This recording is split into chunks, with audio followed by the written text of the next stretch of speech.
guys, and welcome back to my channel, All That Jazz. So in last night's season 4 premiere, we finally got confirmation that the man in yellow is a shapeshifter who uses this suitcase to store the identities of the victims by using their clothing and accessories to infiltrate the town. Now, when we got to the end of the episode and Sophia said her favorite part is watching the townspeople tear each other apart, it instantly made me think of all the townspeople torn apart in the flashback of young Victor. Now, this could suggest that the massacre Victor witnessed as a child wasn't just a monster's attack, but what if it was a calculated social collapse triggered by the man in yellow's manipulation? And what if this just wasn't a one-time occurrence? We already know Sophia is the newest imposter, but what if this is the man in yellow's plan every time? Infiltrate the town and break them enough to where they'll give in and either become a part of it or die before the cycle repeats. Now let's look at some evidence.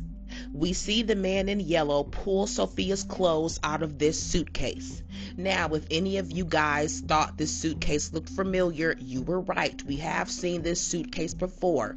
Back in season 2, episode 1, when Tabitha and Victor were in the tunnels, they found this same suitcase. However, at the time, it contained a wedding dress. This confirms they used the clothing and the accessories of the dead to literally become that person.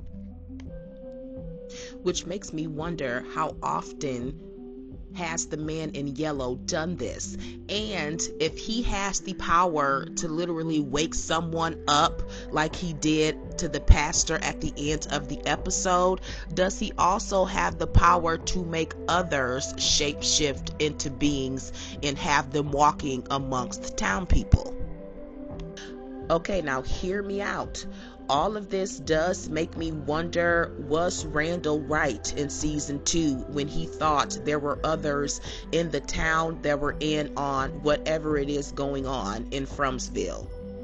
Now, I'm not saying I agree with him tying Donna to the tree, but what I am saying is, what if he was just looking at it too literal? Like, it wasn't paid actors who were in on it, but what if it was the man in yellow cosplaying as other people to infiltrate the town?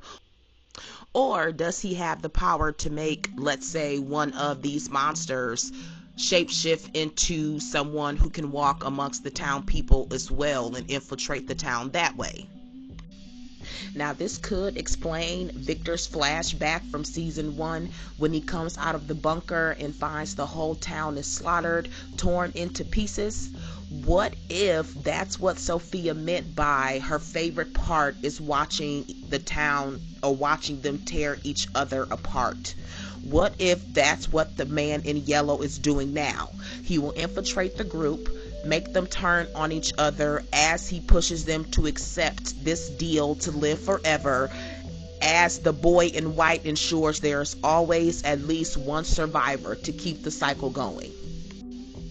Now, as I mentioned in my previous video, I am still on the fence about the boy in white.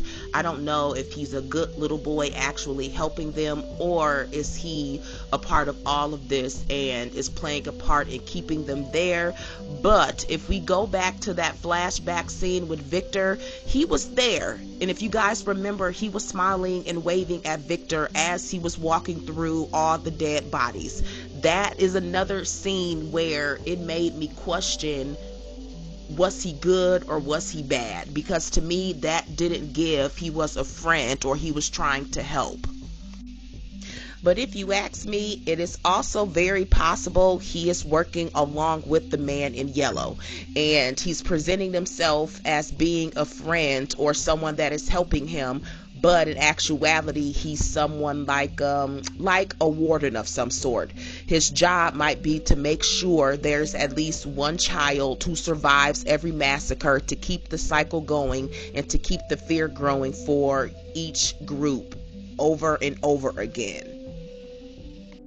Now, I don't know how all of this ends, but it would be kind of shocking in a gag worth ending if the ending is little Ethan coming out of the bunker and the entire town is slaughtered, just like Victor saw, and he is now the descendant or the last person that's left from the previous bunch, and the cycle starts all over again, but with brand new people coming in. That would be an insane fucking ending if you ask me. I'm just saying. Now, after seeing last night's episode, I do honestly believe Julie might be major key this season into helping stop or help whatever is going to happen with her story walking. She is seeing live footage of the town's past. Both Ethan and the man in yellow have told her that she can't undo a story that's been told. But who's to say that's the truth? Who's to say her story walking couldn't help the present, or even she couldn't necessarily fix the past? The man in yellow is already trying to make her stop, which makes me believe he's gatekeeping some kind of truth. And if she can reach people in the past, or even different versions of people in these pocket universes, as Dale called them, it's possible she can help the present or even the future. So if this cycle does happen to not end with them, whatever foundation they lay can help whoever comes after them finally end whatever's going on.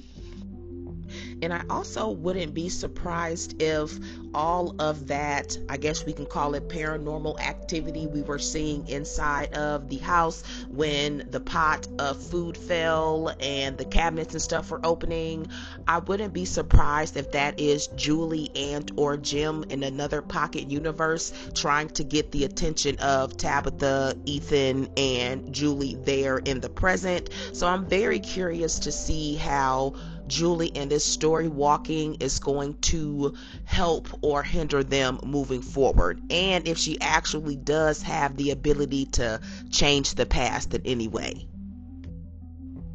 So what do you guys think? Was the flashback of the massacre how it all ends if the man in yellow successfully infiltrates the town? Could Julie be the key to help saving the town, and do you truly believe she can't fix the past or change the past? Let me know in the comments. And if you guys are liking my vibes, don't forget to like, comment, and subscribe. And as always, stay curious, and only this time, stay the hell out of Fromville.